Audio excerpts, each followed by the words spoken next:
आज जो हमारे गेस्ट हैं यहाँ पर अभी पीछे बैक स्टेज में, उन्होंने बहुत सारे गवर्नमेंट एग्जामिनेशंस को क्रैक किया है, इंक्लूडिंग यूपीएससी, और उनका अपना एक यूट्यूब चैनल है सिविल बीइंग्स के नाम से, जहां पर 2 मिलियन सब्सक्राइबर्स हैं। Please give an energetic and warm welcome to the one and only Sagar Duneja.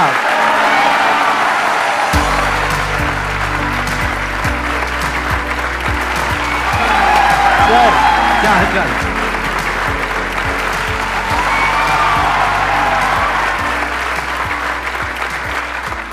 आइए बैठिए। सबसे पहले मतलब आपको थैंक यू करना चाहता हूँ, बिकॉज मेरी यूपीएससी प्रिपरेशन के दौरान आपका बहुत बड़ा योगदान रहा है। कॉलेज के हमारे सर्वर पे किसी ने आपका last life changing seminar upload किया, तो कॉलेज के सर्वर से लैंड से हमने डाउनलोड कर लिया, और फिर वहाँ से जब हमने देखा तो वो ऐसा एक लाइफ चेंजिंग सेमिनार था जहाँ पे उस समय मैं एक प्रॉब्लम से जूझ रहा था, over thinking, too much of over thinking, कि होगा कि नहीं होगा सिलेक्शन, करूं कि नहीं करूं। डिलेमा मेरा सारा क्लियर हो गया था उस समय जब मैंने आपको लास्ट लाइफ चेंजिंग सेमिनार देखा था, क्योंकि एज एन इंजीनियर हम लोग को वही चीज़ें समझ में आती हैं जिसमें कुछ लॉजिक होता है। वो जो ब्लंट मोटिवेशन होता है वो नहीं समझ आता, कि तुम कर सकते हो, तुम ही कर सकते हो। अरे मेरे में क्या है यार, कुछ तो बता दो। तुम ही कर सकते, कोई तरीका बता दो। सर इन्होंने बाकी सब मोटिवेशनल स्पीकर्स का मजाक उड़ाया और मेरी तारीफ कर रहे हैं। मैं जस्ट टू क्लैरिफाई।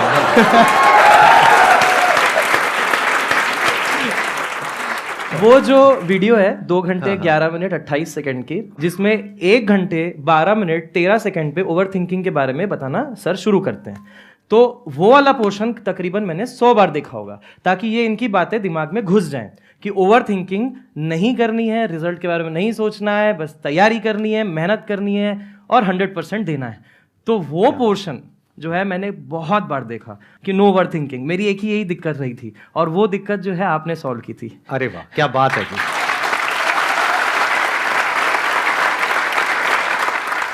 ये बहुत बड़ी बात होती है यूपीएससी को क्रैक करना, क्योंकि लाखों बच्चे चाहते हैं लेकिन बहुत कम का हो पाता है। जी। आपने कब क्रैक किया था? 2014 में। 2014 में आपने कर लिया था। उसके बाद फिर कितने टाइम तक आपने जॉब करी थी? 1.5 साल। मैंने यूजुअली ऐसे लोगों को नहीं देखा है जिन्होंने यूपीएससी क्रैक किया हो, उसके बाद में उनको एक जॉब मिल गई हो, फिर उन्होंने छोड़ी हो। जी। तो उसके वो छोड़ने के पीछे का रीजन क्या था? एक्चुअली जब 2014 में मैंने एग्जाम निकाला था, 108 रैंक था मेरा।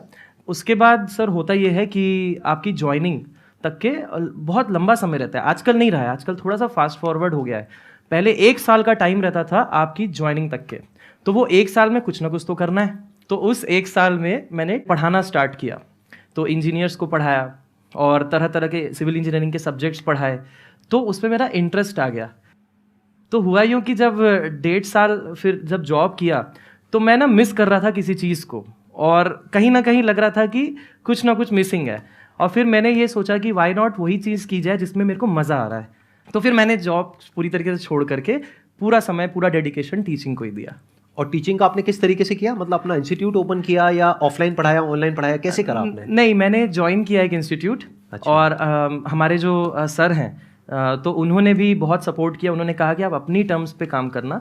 तो बस मेरे को इतना अच्छा लगा ये चीज़ कि सर ने इतना फ्रीडम दे दिया हमें कि आप जैसा करना है करो। तो मुझे लगा इससे बड़ी अपॉर्चुनिटी और कुछ नहीं हो सकती है, लेट्स स्टार्ट टीचिंग अगेन। तो अभी आप ऑफलाइन और ऑनलाइन पढ़ा रहे हो। हाँ। लेकिन आप उसी इंस्टीट्यूट में पढ़ा रहे हो जहां पर आप स्टार्ट किए 5-6 साल पहले पढ़ा रहे थे, और जबकि आपको ऑफर्स अच्छे खासे आ रहे होंगे। आई एम 100% श्योर उससे तो बहुत बेटर आ रहे होंगे फाइनेंशियली। हाँ, बहुत बहुत बहुत ही ज़्यादा। लेकिन तो फिर क्या रीजन है, आप क्यों नहीं छोड़ते और क्यों कहीं और नहीं जाते? उसके पीछे आप बताइए, आप YouTube चैनल को मोनेटाइज क्यों नहीं करते?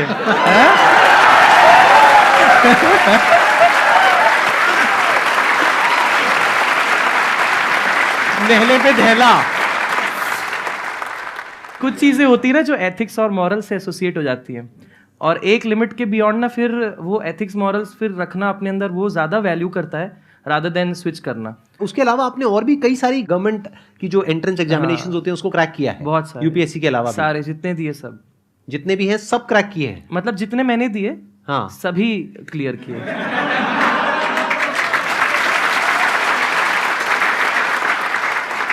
तो ये कहना गलत नहीं होगा कि पहले आपने खुद किया फिर अपने एक्सपीरियंस के बेस पे बच्चों को सिखा रहे हैं, पढ़ा रहे हैं। जी, राइट, बिल्कुल बिल्कुल। So many students are preparing for government exams, be it SSC, CGL और UPSC, बैंकिंग।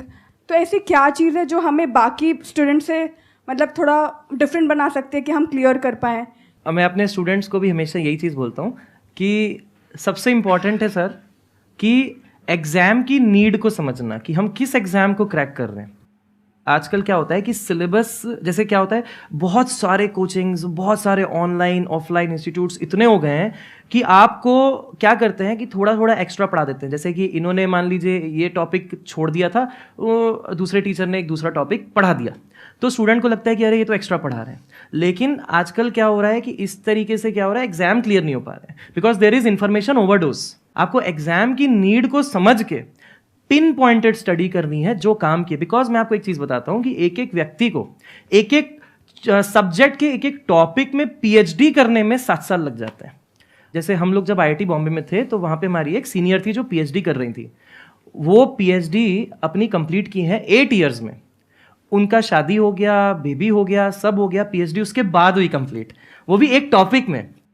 तो इसीलिए हमें उस लेवल पे नहीं जाना है कि हम रिसर्च करें, हमें उस लेवल पे जाना है कि एग्जाम की नीड क्या है, उस नीड को टारगेट करें, पीवाईक्यूज को बार बार देखें, समझें, और फिर ये देखें कि जो हम पढ़ रहे हैं वो पीवाईक्यूज से मैच हो रहा है कि नहीं हो रहा है, कहीं हम इधर उधर तो नहीं जा रहे हैं। क्योंकि आपको एक चीज बता देता हूं कि जिस भी एग्जाम को आप ले लो, गवर्नमेंट के जितने भी एग्जाम्स हैं, आप ये पाओगे कि ज्यादातर जो क्वेश्चन होते हैं वो पीवाईक्यूज से रिलेटेड होते हैं। मतलब एग्जैक्टली वो नहीं होगा तो उससे रिलेटेड होगा।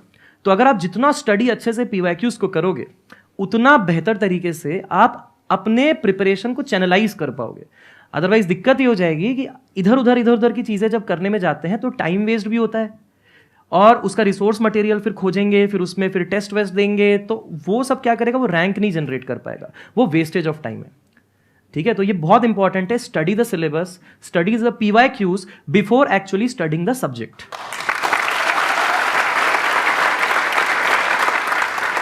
And it makes so much sense to me what you just said कि ये बेसिकली क्या होता है, सिर्फ एंट्रेंस में ही नहीं, अगर मैं एंटरप्रेन्योरशिप के एंगल से भी बात करूं तो ये बात बहुत ही रेलेवेंट है जो अभी इन्होंने बोली है। होता क्या है कि हम बहुत कुछ करने की कोशिश करते हैं, या हम सब कुछ करने की कोशिश करते हैं, और सब कुछ कोई भी नहीं कर सकता। We have got limited time. तो उस लिमिटेड टाइम में आप क्या कर रहे हो, उस टाइम को कैसे यूज कर रहे हो, वो बहुत इंपॉर्टेंट होता है। चाहे आप बिजनेस कर रहे हो, चाहे आप पढ़ाई कर रहे हो, इस बात को ध्यान से समझ लेना। मतलब मैटर ये इतना नहीं करता है कि आप क्या कर रहे हो उस टाइम में, मैटर ये करता है कि क्या नहीं कर रहे हो, क्या छोड़ रहे हो। एग्जैक्टली ये बहुत एक्सपीरियंस की बाद में ये बात समझ आती है। जो बात अभी इतने आराम से इन्होंने बोल दी ना, ये बात जल्दी से लोगों की बुद्धि में घुसती नहीं है। You need to have a clear focus. जैसे एक एंट्रेंस एग्जामिनेशन की बात करी जाए तो उसमें एब्सोल्युटली क्लियर होना चाहिए, एक पैटर्न देख करके कि लास्ट 10 ईयर्स का क्वेश्चन पेपर्स का ये पैटर्न है, उस पैटर्न के हिसाब से आपको समझ आ जाना चाहिए ये मेरा दायरा है, फिर उसके हिसाब से स्टडी करनी है। उसके बाहर जो कुछ है वो छोड़ देना है। मान लो 10% पॉसिबिलिटी है कि उसके बाहर से भी कुछ आ जाएगा, बट वहां पे अपना 90% टाइम क्यों लगा रहे हो। एग्जैक्टली 80-20 का रूल चलता है लाइफ में। 20% of the efforts generates 80% of the results. तो मैटर ये करता है वो 20% एफर्ट कहां जा रहा है आपका। और हम यही गलती कर बैठते हैं, मेहनत करते हैं, देखो मैं दिन में 16 घंटे पढ़ रहा हूं, 18 घंटे पढ़ रहा हूं। तो किसी को दिखाने के लिए पढ़ रहे हो, किसी को कुछ प्रूव करना है या एंट्रेंस क्रैक करना है। इसको ऐसे देखो, मेहनत किसे कहते हैं, जहां पे कुछ एफर्ट करना पड़े, बिल्कुल, और एफर्ट करने में मजा ना आए। क्लियर, यही है ना मेहनत की डेफिनेशन। बट अगर आप कहीं पर एफर्ट कर रहे हो और रिजल्ट गारंटेड है, उसको मेहनत कहोगे या वो मजा हो गया। बहुत सारे लोग तो जाते हैं, ट्रैकिंग करते हैं, ये करते हैं, वो करते हैं, माउंटेन क्लाइंबिंग करते हैं, उसको उसके मेहनत भी नहीं पैसे बोलते, लगते हैं, वो भी उसको मेहनत नहीं बोलते, उसको एडवेंचर बोलते हैं। जबकि मेहनत वहां पर भी हो रही है, बट वो एडवेंचर है। क्यों? क्योंकि मजा आ रहा है। तो जिस काम में मजा आता है वो एडवेंचर हो गया। तो ऐसे ही अगर आप मेरी लाइफ को ध्यान से स्टडी करोगे, मैंने कभी मेहनत करी नहीं, मुझे पता ही नहीं मेहनत क्या होती है, एडवेंचर पता है मुझे। क्यों? क्योंकि मैंने हमेशा फिगर आउट करने की कोशिश करी है कि जो मैं कर रहा हूं वो क्यों कर रहा हूं, उसके पीछे क्या रीजन है, उससे क्या होने वाला है। तो जब ऐसे हम समझ करके करते हैं ना किसी भी काम को, तो वो एडवेंचर हो जाता है।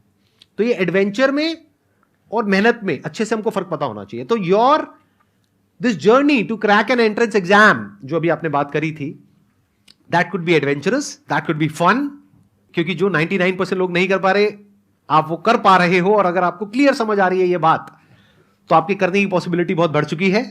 फिर चाहे आप वो कर रहे हो, चाहे आप कोई बिजनेस कर रहे हो, व्हाटएवर इट इज, तो वो एडवेंचर हो गया, वो फन हो गया। बट अगर ऐसे ही कर रहे हो जैसे सब कर रहे हैं, तो हार्डवर्क हो गया भाई।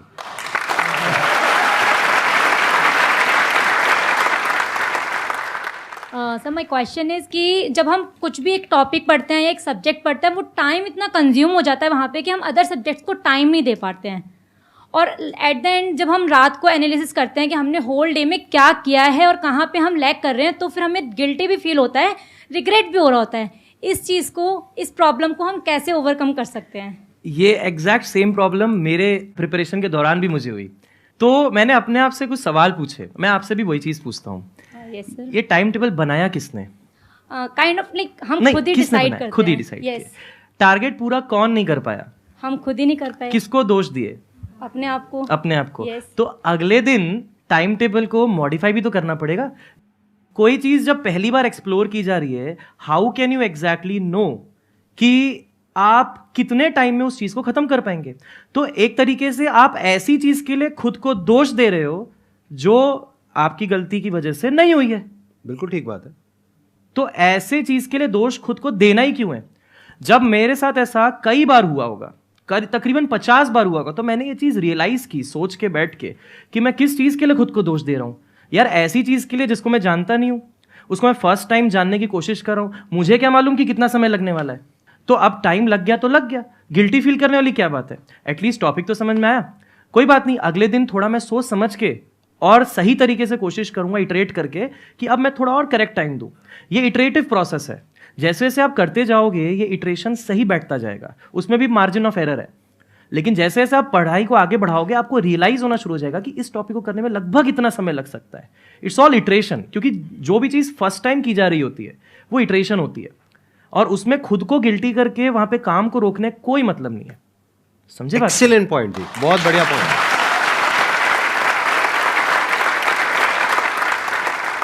एक सर से सवाल है कि सर हमारी लाइफ में ना हमेशा जब से स्कूल से पढ़ते हैं, हमेशा पढ़ते आते हैं, तो एक टीचर ऐसा होता है जो कुछ ऐसा सिखा के चला जाता है, मतलब उसकी ज़िंदगी भर याद रहती है। तो सर आपकी कोई ऐसी बात हो जो आपके टीचर ने आपको बहुत अच्छी बताई हो, जो आप हमें सबको इंस्पायर कर सकते हो, उसे बता गया कुछ भी?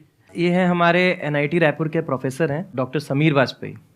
एंड जब हम जब प्रिपरेशन डेज की बात कर रहा हूँ कॉलेज की, तो उस समय गेट की जब मेरे को तैयारी करनी थी, गेट का एंट्रेंस एग्ज़ाम जो होता है IITs में एडमिशन के लिए और PSUs के लिए, तो उस समय हमारे रायपुर में ऐसा कोई कोचिंग इंस्टीट्यूट मतलब ऐसा कुछ नहीं था जो मतलब गेट की तैयारी उस लेवल पे करा दे जैसी हमको चाहिए। हमको चाहिए कि हम सीधा टॉप रैंक पे लाएं।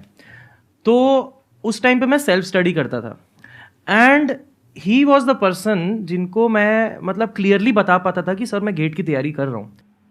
एवरी टाइम समीर सर हम लोग को यही कहते थे कि बहुत अच्छा कर रहे हो, मेरे को भी यही बोलते थे बहुत अच्छा कर रहे हो, करते रहो करते रहो। तो मतलब एक टीचर वो होता है जो अपने स्टूडेंट को नो मैटर व्हाट उसको बेस्ट से बेस्ट परफॉर्म करने के लिए हमेशा मोटिवेट करते रहे, चाहे वो स्टूडेंट कैसा भी हो, क्योंकि ना कौन सा स्टूडेंट कब क्या कर जाए कुछ पता नहीं है। बहुत बढ़िया, थैंक यू सो मच।